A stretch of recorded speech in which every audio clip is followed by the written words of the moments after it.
प्रहार आपला स्वतःचा पक्ष आहे, आपल्या मातीतला आपण निर्माण केलेला पक्ष आहे।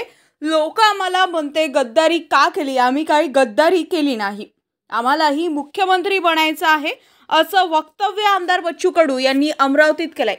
यापूर्वी सुद्धा बच्चू कडू यांनी मुख्यमंत्री बनण्याची इच्छा व्यक्त केली होती। आता पुन्हा एकदा बच्चू कडू यांनी थेट मुख्यमंत्री पदावरच आपला दावा केला असून आपली इच्छा मुख्यमंत्री बनण्याची आहे असं त्यांनी यावेळी म्हटलं आहे।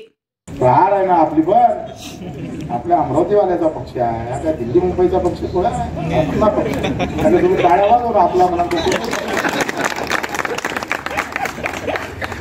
या आपल्या मातीतला पक्ष आहे, आपण फूटने निर्माण केली आहे, पानटपरी आहे। त्यांना लोक आम्हाला म्हणते गद्दारी केली, म्हणजे आम्ही काची गद्दारी केली? ते आमचं स्वतंत्र पक्ष आहे, आम्ही कुठे जाऊ?